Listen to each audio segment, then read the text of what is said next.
ವಾಮನವಾಡಿ ಗ್ರಾಮದ survey number 29/0 ಬಿನಲ್ಲಿರುವ ಸರ್ಕಾರಿ ಭೂಮಿಯನ್ನ ನಮ್ಮ ಗ್ರಾಮ ಪಂಚಾಯತ್ ಸಂಪಾದ ಅಧಿಕಾರಿಯಾದ ಕಲ್ಲಪ್ಪ ಬಾಳಪ್ಪ ಚಿಗ್ರೆ ಇವರು ದುರುಪಯೋಗದ ಪ್ರಕರಣ ಮತ್ತು ಸರ್ಕಾರಿ ಭೂಮಿಯನ್ನು ಬಲವಂತವಾಗಿ ಬದಲಾಯಿಸಿಕೊಂಡಿದ್ದಾರೆ. ಅವರ ಮೇಲೆ ಕ್ರಮ ಜರುಗಿಸಬೇಕೆಂದು ಆಗ್ರಹಿಸಿ ಮಂಗಳವಾರ ವಾಮನವಾಡಿ ಗ್ರಾಮಸ್ಥರು ಪ್ರತಿಭಟನೆ ನಡೆಸಿ ಪೊಲೀಸ್ ಆಯುಕ್ತರಿಗೆ ಮನವಿಯನ್ನ ಸಲ್ಲಿಸಿದರು.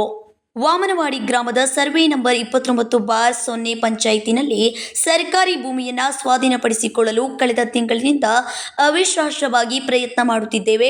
ಕಳೆದ ಮಾರ್ಚ್ 5, 2025ರಂದು ತಹಶೀಲ್ದಾರ್ ಅವರಿಗೆ ಲಿಖಿತ ದೂರು ಸಲ್ಲಿಸಲಾಯಿತು. ಆದರೆ ಸರಿಯಾದ ತನಿಖೆ ನಡೆಸಲಾಗಿಲ್ಲ. ಇದರ ಲಾಭ ಪಡೆದು ಆ ಭೂಮಿಯನ್ನು ಕಲ್ಲಪ್ಪ ಬಾಳಪ್ಪ ಚಿಗ್ರೆ ಇವರು ವಶಪಡಿಸಿಕೊಂಡಿದ್ದಾರೆ ಎಂದು ದೂರಿದರು. ಇವತ್ತಿನ ದಿನ ನಾವೇ ವಾಮನವಾಡಿ ಊರು ಗ್ರಾಮಸ್ಥರು ಮಹಿಳೆಯರು ಮಾನ್ಯ ಕಮಿಷನರ್ ಸರ್ ಅವ್ರಿಗೆ ಭೇಟಾಗಲಿಕ್ಕೆ ಬಂದಿದ್ದು. ಅಲ್ಲೇ ವಾಮನವಾಡಿ ಊರದ 5 ಎಕರೆ ಜಮೀನನ್ನು 1998 ಇಸ್ವಿದಾಗಿಂದ ಸರ್ಕಾರಿ ಜಮೀನು ಅಂತ ಸಾತ್ಬಾರ ಉತಾರಮಾಲ್ ಸರ್ಕಾರದ ಹೆಸರಿದ್ದು, ಈಗ 2004ದಾಗ ಅಲ್ಲೇ ಕಲ್ಲಪ್ಪ ಬಾಳಪ್ಪ ಚಿಗ್ರೆ ಮಾಜಿ ಗ್ರಾಮ ಪಂಚಾಯತ್ ಅಧ್ಯಕ್ಷರು ಮತ್ತು ಸದಸ್ಯರು ಅವರು ಇಲ್ಲಿಗಲಿ ತಮ್ಮ ಹೆಸರಲ್ಲೇ ಅದು ಜಮೀನನ್ನು ಮಾಡ್ಕೊಂಡಾರೆ. ಅದ್ರಾಗ ಪ್ರಮುಖವಾಗಿ ಅಂದ್ರೆ ಆ ಜಮೀನು ಸರ್ಕಾರಿ ಜಮೀನು ಐದು ಅಂತ ಕಾಣುತ್ತೆ. ಅಂದ್ರೆ ಈ ಕಡೆ ಆ ಜಮೀನು ಒಳಗಡೆ ನೀರಿನ ಟಾಕಿ ಇದೆ.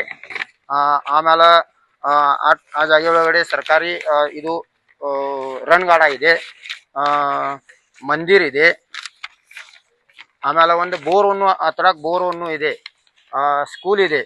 ಅಂಥ ಒಂದು ಜಾಗವನ್ನು ತಮ್ಮ ಹೆಸರಲ್ಲೇ ಅವರು ಮಾಡ್ಕೊಂಡಾರು. ಒಂದು 4 ದಿವಸ ಹಿಂದೆ ಕೆಲವು ಬೆಳಗಾವಿಂದು ಕೆಲವು ಹುಡುಗರು ಅಲ್ಲೇ ಕಬ್ಜೆ ತಗೊಳ್ಳಿಕ್ಕೆ ಹೋಗಿದ್ರು. ಅಲ್ಲೇ ನಮ್ಮ ಮಹಿಳೆಯರು ಮತ್ತು ಗ್ರಾಮಸ್ಥರು ಅವ್ರಿಗೆ ವಿರೋಧ ಮಾಡಿದ್ದಕ್ಕೆ ನಮ್ಮ ಮಹಿಳೆಯರ ಮೇಲೆ ಮತ್ತು ನಮ್ಮ ಗ್ರಾಮಸ್ಥರ ಮೇಲೆ ಅಪಶಬ್ದ ಅವರು ಹೇಳಿಕೆ ಕೊಟ್ಟರು. ಬೇಕಾದಂಗೆ ನಮ್ಮ ಮಹಿಳೆಯರಿಗೆ ಅವರು ಮಾತಾಡಿಸಿದಾರು. ಅದಕ್ಕೆ ನಾವೇ ಇವತ್ತು ಕಮಿಷನರ್ ಸರ್ ಅವ್ರಿಗೆ ಕಂಪ್ಲೇಂಟ್ ಕೊಡಕ್ಕೆ ಬಂದಿದ್ದು. ರಮಾಕಾಂತ್ ಕೊಂಡಸ್ಕರ್ ಸೇರಿದಂತೆ ಇತರರು ಉಪಸ್ಥಿತರಿದ್ದರು. ಸಂಕಲ್ಪ ಶಿಂದೆ, ಕೆಎಂಎಂ ಕನ್ನಡ ನ್ಯೂಸ್, ಬೆಳಗಾವಿ.